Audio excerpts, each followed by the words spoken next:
You know, when you walked in the door today, I knew right away what it was going to be about. If I figured I got away with it, I got lucky. But luck runs out.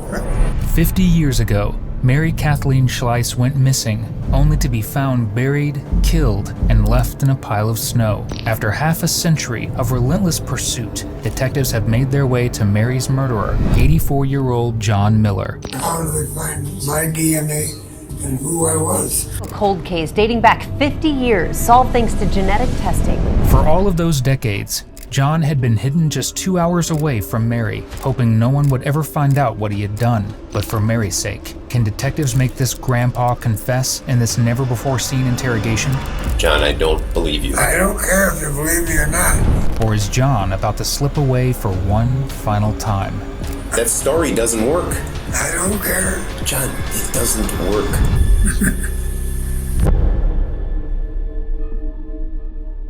On February 15th, 1974, a cold day in rural Wisconsin, a driver making his way down a dirt road made a startling discovery. As he stopped his car at this intersection and climbed out into the snow, he was hoping what he had seen was just his eyes playing tricks on him. But it wasn't. There, in the snowbank, was the body of 25-year-old Mary Schleiss.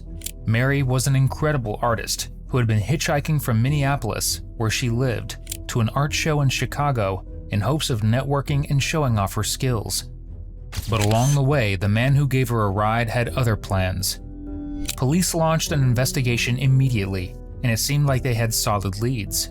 Witnesses had spotted a man and woman arguing on the side of the road shortly before Mary's body had been found. They had seen a car and were able to give descriptions of it. On top of that, a hat had been left behind at the scene by the killer. There was not one, not two, but three things linking police to the killer. And yet, the case went cold. For 50 years, Mary's killer was on the loose, living his life, raising children, going to local school events, working at carnivals, surrounded by potential victims. Until finally, in 2024, genetic genealogy led police to 84-year-old John Keith Miller, who by November of 2024 resided in an assisted living facility. How you doing, sir? All right. Looking for John. Me. John? I'm Dan. Good to meet you. This is my partner, Jason. We work with the Dunn County Sheriff's Office, and we were hoping to maybe sit down with you in your home or wherever you're comfortable and have a conversation. Come on. All right, thank you. Nothing like getting bothered on a nice day, huh? Yeah, I guess wherever. You want me to sit here? Yeah. Okay. Want me to sit here? Sure. How's your day going so far? Good. Good? All right. So like I said, my name is Dan. Just call me Dan. This is Jason. He's my partner in this case that we're working on. So I think that you might be able to help me out. It's been a long road to get here, but I kind of want to start off by talking about your family. Probably family that you don't know. I'll be honest with you, John, because it goes pretty far back. I'm going to pull out a little sheet here. Do you know? I know you were adopted. Yeah. Yeah. Who were you adopted by? Merle Miller and Grace Miller. And Grace Miller? Yeah. Okay. Were you adopted as an infant? Yeah. Do you know? So you don't know any of the Pearson family? Who? Pearson is the last name. Not that I can recall. Do you know anything about your biological parents? Nope, I just know that my mother had an affair with a guy from Yugoslavia, and that's where I came from. Okay. So. And I'm supposed to have a brother. You're supposed to have a brother? Do you know what their name is? No. Genetic genealogy is a challenging science, one that was made even more challenging in this case due to the fact that John was adopted at such a young age. Initially, geneticists based out of Ramapo College in Mahwah, New Jersey, traced DNA found on a hat at the scene of the crime in two of John's biological siblings. However, John wasn't raised with those siblings or in touch with them at all, which left investigators at a dead end. That is, until investigators dug further and were able to identify his DNA through a sample that his daughter submitted. Though detectives here aren't ready to talk about that DNA link just yet. First, they want to nail down John's timeline regarding where he was the day of Mary's murder. They know that in 1974, John was married to a woman named Ruth. Usually, he worked at a carnival, but given the fact that it was winter, he wasn't doing much of anything, except, evidently, committing murder. Before we dive into his version of events, if you're interested in seeing more clowns like John face justice, be sure to like and subscribe. That's literally all we do here. So what states did you work in the carnival? Mostly Iowa. Mostly Iowa? Yeah. Did you ever work like Minnesota, Wisconsin? Boy. I don't think we worked Minnesota. This is Iowa.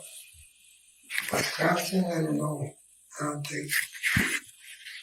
think we ever been in Wisconsin. So did you ever live with Ruth like in the cities?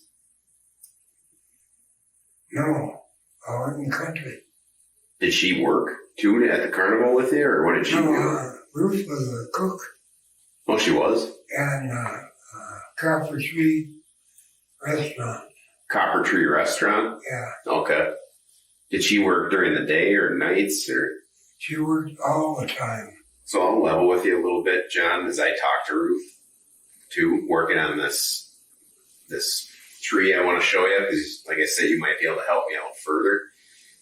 But there was mention that gotten a gun from her dad back when you guys were married in '70s. Obviously nothing, you're not in trouble for that particular thing, but I was just wondering if that helped you remember anything. Yeah, okay, yeah.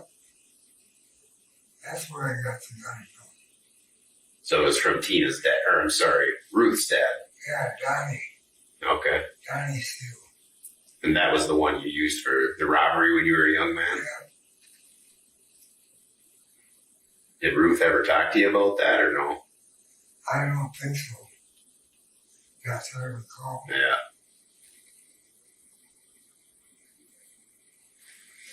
Yeah, she also said that sometimes you would take her car, and I'm assuming now you must have been going fishing and that kind of thing. But she said that you guys were living near Minneapolis. Near Minneapolis.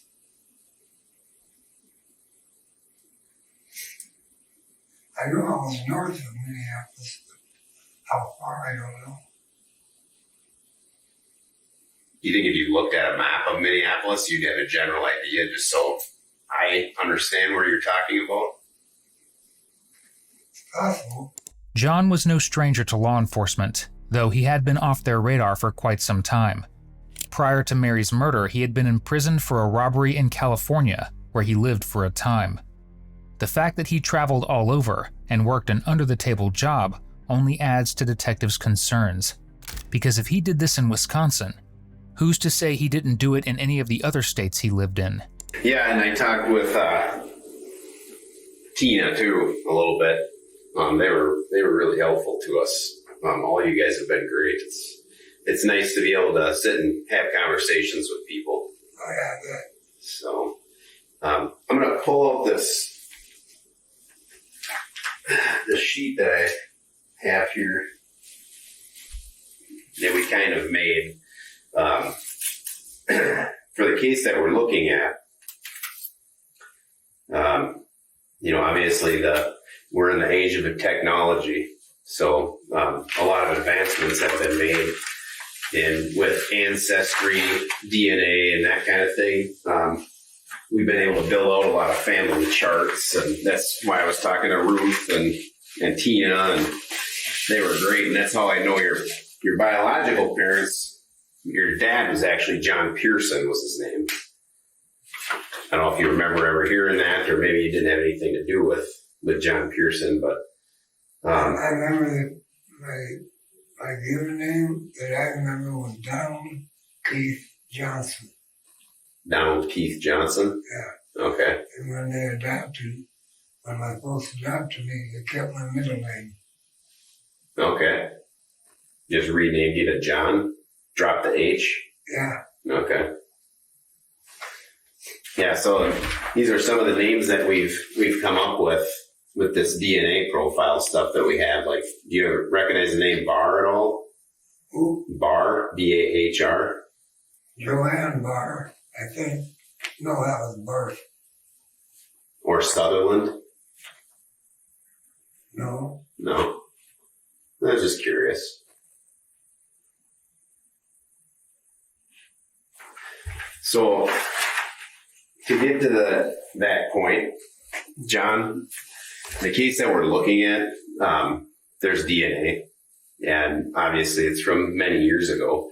And when I started looking at this case, I started working with the DNA because we got new technology, and we do what's called ancestry. It's investigative genetic genealogy, which takes a DNA sample from whatever scene we might be working on and helps us build a family tree. And the units of measurement eventually help us find who might have contributed DNA to a scene. Does that make sense? I guess. Okay. So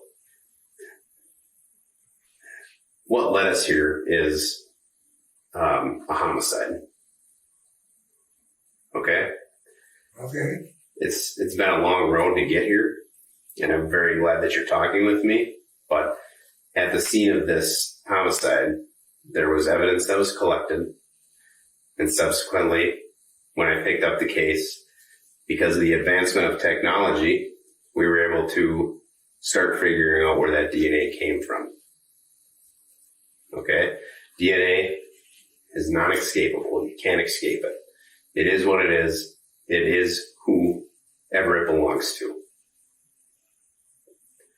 So your DNA was found at the scene of the crime. Mine. Correct. And obviously there's been an investigation going on since this happened, and a lot of evidence besides the DNA was pointing to you, and the DNA was kind of the last part of it. So when I sit down and talk with somebody like this, I do it not to accuse somebody of anything. I know what I know, but I also want to hear the side of it from the person that owns that DNA, because there's always two sides to a story. Always. Whether it's hardship, a mistake, an accident. I've seen all of them. Every single one of them. You got me curious now. Okay. So we responded to a scene, we being law enforcement, I wasn't even alive yet, in 1974. A woman was murdered. She was and left on the side of the road. There was a vehicle description. There was a description of the male, among other things, and then now the DNA. And that's why we're here. That's weird. Mm-hmm. Weird is not the word I would use in this situation. When police confronted his daughter Tina, requesting a direct DNA sample to compare to her father, she didn't hesitate to provide it. Her DNA was an exact match for the daughter of Mary's killer, proving 100% that John Miller had killed Mary in 1974. So there's still some things that we're going to be working on, but you have to tell me why your DNA was on the scene of this homicide. I really don't know what to say. John, I need you to think about what your answer is going to be here, because I only have one opportunity that I can give you. But the girl went missing from Minneapolis and was found an hour and 45 minutes after she was last seen. And I'm not going to give you any more details about this, but the fact of the matter is the family needs rest. Your DNA was on the scene, and it's time for you to talk about what happened. I don't know what you're talking about. So how do you think your DNA would have gotten on the scene of a crime like that?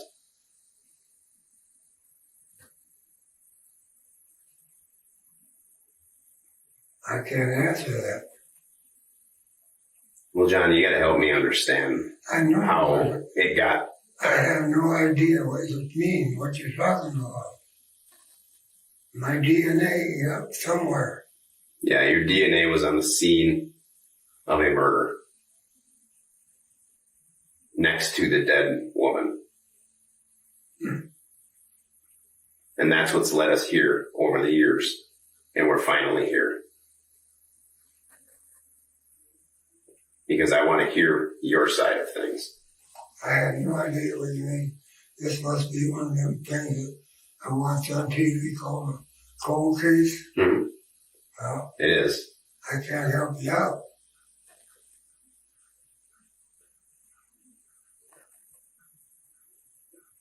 I don't know what to say.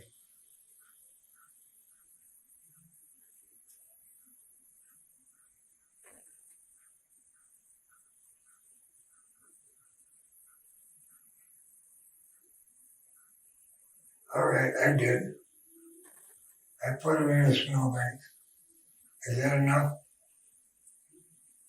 It was an accident. Not sure if you were counting, but John managed to last approximately 3 minutes and 47 seconds from being confronted with the DNA evidence to admitting that he killed Mary. When the Grim Reaper is already tapping his scythe near your door, I guess you want to get things done as quickly as possible. Oh, I had a fishing knife, a skinning knife in my visor. I asked the lady if she'd give me mm-hmm. She said no, and she bent over. And I reached up and grabbed the knife and just hit her once. And I can't believe it, she's dead. So I drove off the area. I went up and I put her in a snowbank. Okay. And there was a car that come up behind me. And I figured, well, I'm caught, so I left. But in the paper the next day, it gave an entirely different color to the car and everything, so I figured, whooped ya. But that's what happened. Okay. And I don't think I'll be here for supper. Well, I'm glad that you're opening up to me because it's helpful, and I'm glad that you want to get it off your chest. I want to talk to you more in detail about this. Is that something you're willing to continue talking to me about? I don't have not much more to talk about. What vehicle were you driving when you picked this gal up? I think it was the Gremlin. The Gremlin? Yeah, the 72 Gremlin. Do you know her name? No, Where did you pick her up? she was hitchhiking. She was hitchhiking? Yeah. How do you know she was hitchhiking? I saw her. Well, I mean, did she have anything in her hands? Was she carrying anything, walking, No, she's just, putting her thumb out? yeah, Where was she hitchhiking? I don't know. I mean, like the general area where you picked her up, I mean. I don't remember that either.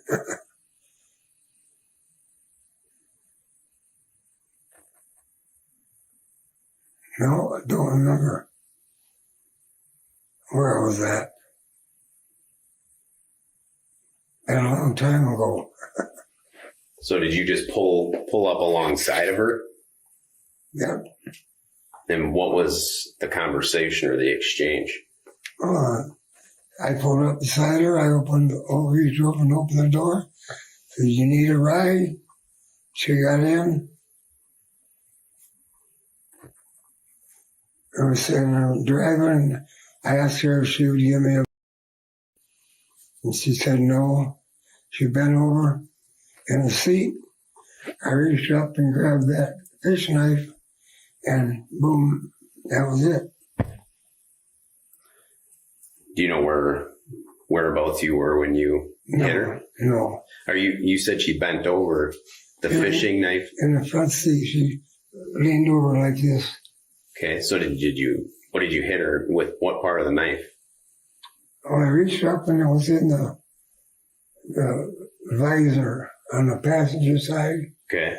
I grabbed the knife, I just went boom, like that, and it was instant Where did you hit her? in the back. With the blade or with The blade, the blade? So did you see the blade? well, yeah, but not very far. That's why I couldn't figure out, wow, she's dead. I threw the knife away a long time ago. We just have to pause here, because stabbing someone in the back with a knife and being surprised that they died is a new kind of stupidity on this channel. In reality, Mary was between 13 and 15 times before she was thrown into the snowbank. When she had been found by a driver, she had been missing for less than 2 hours, meaning that she likely didn't die in the car. So what happened after you did that and you realized she was dead? I put her in the snowbank. So what made you drive all the way to Dunn County? No, I got off the highway, got off the freeway, and found an off-road, a dirt road or whatever. Okay. And that's when I decided to put her in the snowbank. And a car drove up behind me. I figured I was caught. Then when I read in the newspaper the next day, everything didn't jive. So I figured I got away. I figured I got away with it, but I always thought about it a lot. Yeah. Weighed heavy on your mind? Yep. Every once in a while I'd come back. Well, John, I know that it's probably hard sitting and talking with me, but I think it's a good representation of how heavy it was on your mind, because it is going to help the family heal, at this point. What did you do in the days following?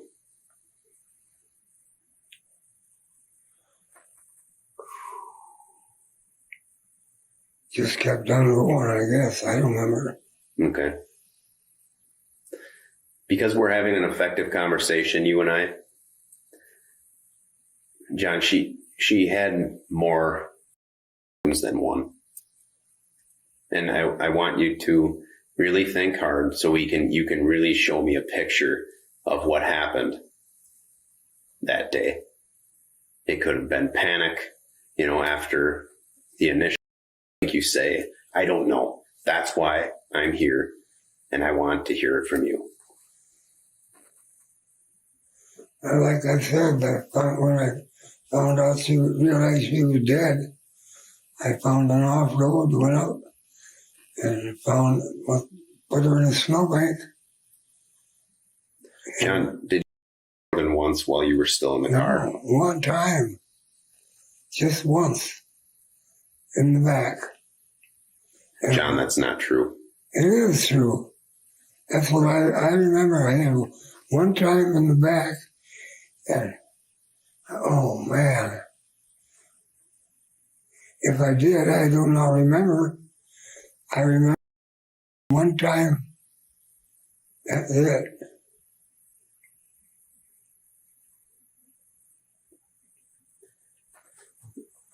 Part of us following up with this means difficult questions, difficult situations. John, did you have with her? No. So there would be no reason why you would be on the crime scene. Correct. Okay. Did any blood get in the car? Huh? Did any blood get in the car? I don't know. I got some on my pants. You got some blood on your pants? Yeah, and I remember I ripped the side of my pants. I told them how this happened. I told the people that I went skiing and I hit the fence that separated the two slides, and I ripped my pants, so I went and got a new pair at the grocery store or at the store.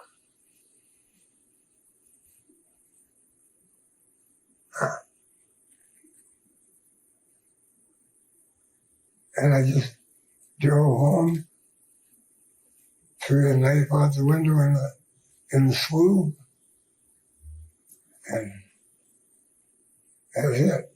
John, I've investigated a lot of cases, and I know that back you react to that.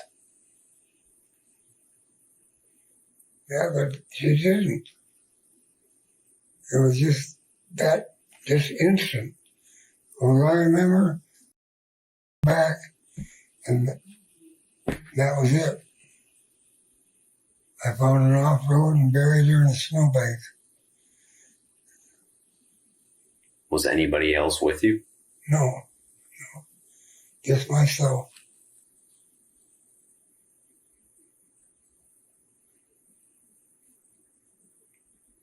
John, why did you do that? I don't know. To this day, I don't know. Maybe because when she said no, I figured I'm in trouble. I better get rid of it. Who knows? Only me. You know, when you walked in the door today, Yeah. I knew right away what it was going to be about. Did you? Yeah.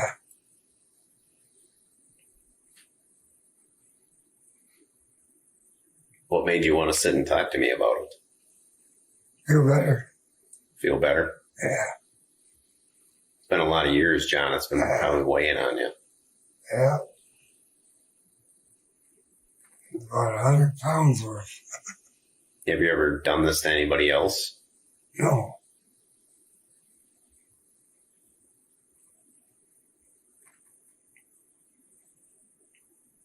What do you think should happen to you at this point in your life for doing something like this? Well, I'm going to go to court and get sentenced and locked up.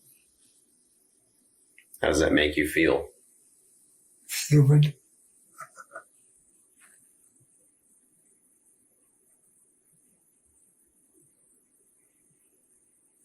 Yeah.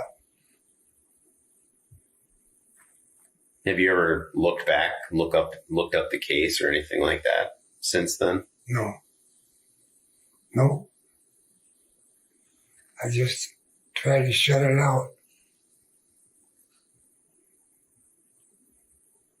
Did you ever tell anybody about this? No. Again, I know it's a long time ago and you're struggling to remember some details, but do you recall what brought you to Minneapolis? Why were you in Minneapolis that day? No. Did you have any routine about your life that brought you to Minneapolis on a regular basis, or was it just a coincidence that you were there? I hardly ever went to the city. Well, when that movie,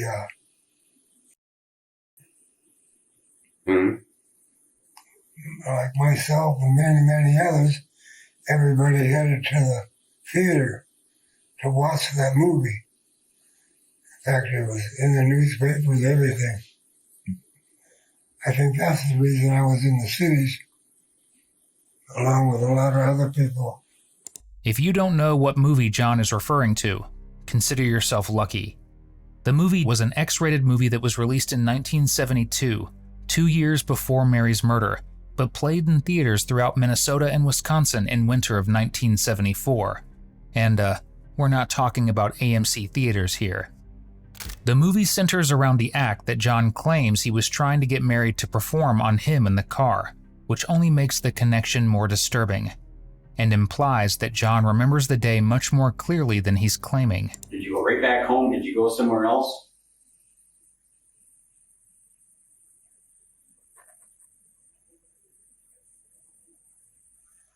I didn't go right home. I went and bought some new Levi's because I had blood on them. I threw them away.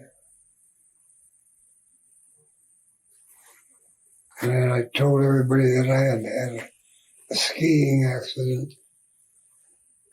Like who was questioning you about it? Huh? Who did you tell that you had a skiing accident? Was somebody questioning you about the blood on your pants? You know, they want to know where I got the new pants. I said I bought some because I got blood on the other ones. And who was that asked you? Oh, I don't know. Somebody in the family.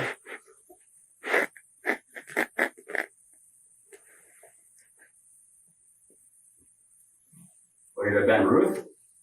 Huh? Would it have been Ruth? Possible. Okay.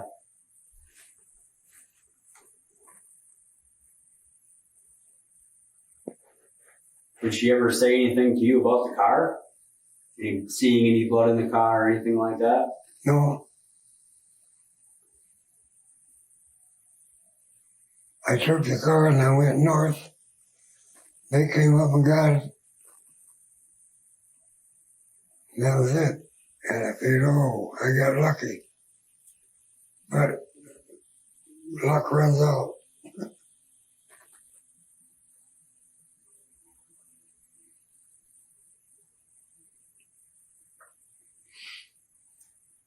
Oh, yeah, I mean, we had mentioned earlier that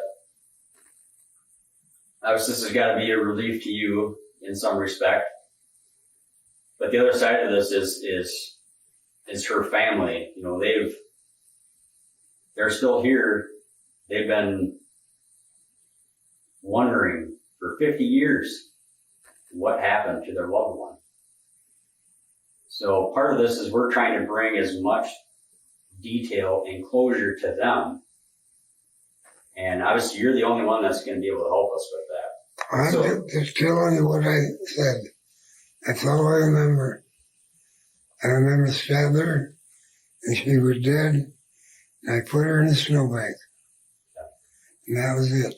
So I want to ask you again, did you ever have sex with her, John? No. No, I did not. That I know. If I did, I do not remember. I remember just what I did.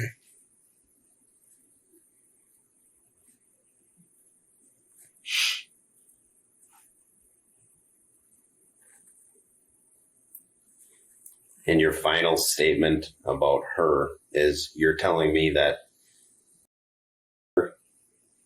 and you went to that spot in the country, she was dead when you pulled her out of the car? Yeah.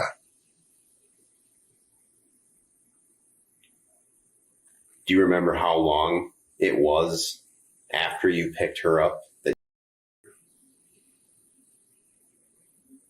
No, I don't. Like, did you drive down the highway for a while? I have no idea. All I know is I picked her up, asked her once in the back, and put her in the snowbank. That's what I remember. John, the last thing that I want to ask you before we go on to the next step with this is, if this has been eating you for so long, how come you never came forward with it?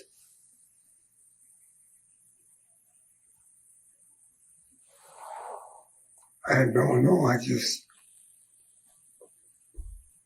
figured I got away. Got away with it. And leave it like that. Detectives take a sample of John's DNA and take the shuffle of shame to the cop car. You wait right here, John.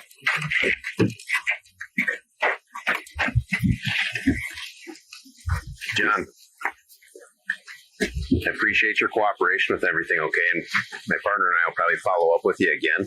Okay. But because you're going into the car, I'm going to put handcuffs on you, okay? I'll put them on the front. I don't want you to be uncomfortable, okay? You fine with him holding on to this? Mm-hmm. How are you feeling about everything?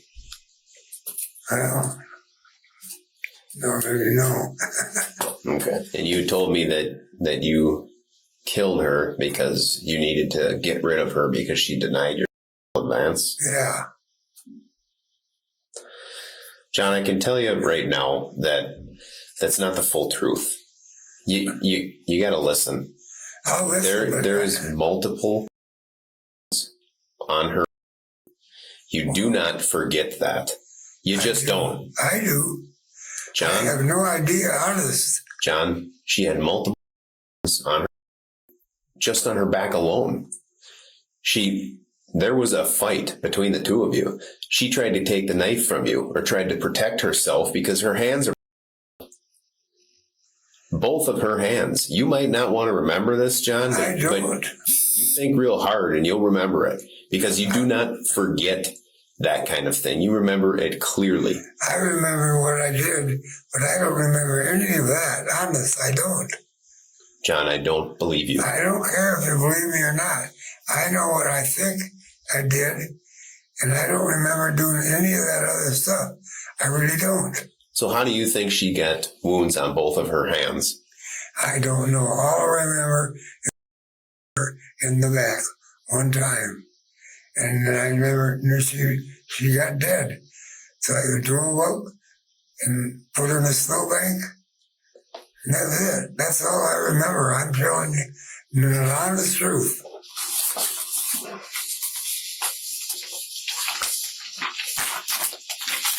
How do you think a wound like this would happen, John?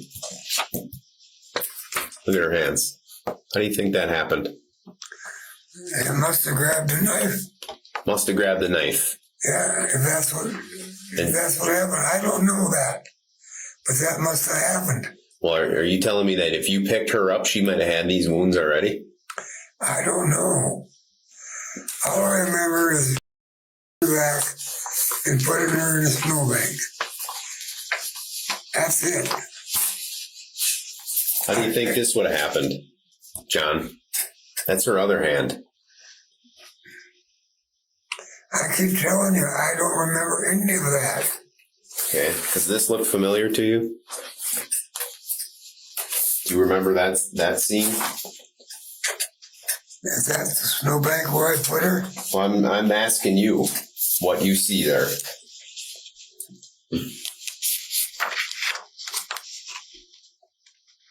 That looks like a snowbank or whatever. There. Looks like a snowbank where I put her. Are you telling me that it looks like the snowbank where you put her? Well, if that's the snowbank where they found her, that's it. So look at this picture where she is, where your hat is, where there's a bunch of blood. Yeah, it tells a lot that I don't remember. That's the truth. All I remember is putting her in a snowbank. That's it. Yeah, we're not, as you can gather here, we're not buying that you don't remember any more specific details. This is a pretty significant incident I don't care what in you your think. life. I don't remember. Period. Other than what I'm telling you. I killed her, I put her in the snowbank, and left. That's it. That's what I remember. What were your, hold back up a little bit, what were your intentions when you first seen her? You said you picked her up, you knew she was hitchhiking. What were your intentions? Just give her a ride and ask her if she wanted to have. That was it. Why'd you have a knife in your car? Huh? Why'd you have the knife in your car? That's a fillet knife. I always do a lot of fishing. Did you typically keep it in your car or no? No, I always had it in the visor all the time. You kept it up there. Yeah. Would Ruth tell us that same thing? Huh? Would Ruth tell us that same thing? Obviously, you know it's her car too. I don't know. Got no idea. I knew I fillet a lot of fish. Whether John set out to attack and take the life of a woman that day is hard to say. However, his family indicated that John leaving a fishing knife in his wife's car was not usual. And I don't know about you, but when I go fishing, I'm not stuffing my fish-covered fillet knife under the visor of my vehicle. Then there's the matter of Mary's wounds. Mary was stabbed in the back and the front, indicating that there was a long struggle. DNA from John was found under her fingernails, and the wounds on her hands proved that she had fought for her life. Mary was truly an incredible person, a talented artist of many mediums. She was making a name for herself, not just as a creator, but so much more. She traveled the world, spoke fluent German and Danish, and was actively learning Japanese. Her work, which focused on women's rights, was on display at the Women's Institute for Social Change on more than one occasion. John took her future from her, and her art from the world, all because of his own selfish desires. And despite being 84, he's still not man enough to admit that. John, what I think you did is when she was still seated in an upright position. No, she wasn't. Back one time. Period. And why would she be leaning down like that? Because I asked, she said no. So you threatened her? I told her I wanted her. Okay. And she said no. And when she said no, she bent over and started to back one time, and that was it. Well, you just said that you threatened her, John. What did you threaten her with? The knife. So it doesn't make sense to me. If you threatened her with a knife, John, then she didn't just lean forward and you back. That did not happen. She bent over and was crying. I've heard your story, John. You said she bent over and you took the knife and you back and killed her. I've heard that story. But now you just told me that you threatened her with the knife. You are not going to have her seated across from you and threaten her with a knife that she can't see. And she's not going to lean over and start crying. Something else happened in the car. No. It did, John. I don't care what you think. I know it did. Some of what we think, that's what the evidence tells us, shows us. No, whatever, you're wrong. She bent over, back, she died. I found the place, I put her in the snowbank. That's it. No more. It's still, even that story, that doesn't explain how you explained away blood in the vehicle. Because if you explain to your family that you cut yourself skiing in your skiing accident, that would not explain blood on the passenger side of the vehicle, John. That story doesn't work. I don't care. John, it doesn't work. You need to come off of this. I don't want to talk no more. Okay. I'm done talking. Okay. I'm just curious how my DNA got into the system. What do you mean? How did they get my DNA when I had never done nothing? From evidence on the scene. No. Yeah, but how did they find my DNA and who I was? It's been a several year long process that we've been working on that led us here, just like I told you at your house, okay? So, John, I'm going to have you stand up. With that, detectives walked John out and transported him to jail. At trial, John pleaded no contest to first-degree murder. He was sentenced to life in prison, which unfortunately is not quite long enough for him. It took 18,528 days, or half a century, for Mary Kathleen Schleiss and her family to receive justice, but finally her killer is behind bars. Our thoughts are with all of those affected by this tragedy, as well as the detectives and genealogists who worked tirelessly to put Mary's killer behind bars. Thank you for tuning in. Nearly 85% of everyone watching isn't subscribed. Your subscription and support would mean the world to us, so we can keep bringing you more content just like this. Before you go, check out one of our craziest cases right here, or one of my newest ones right here.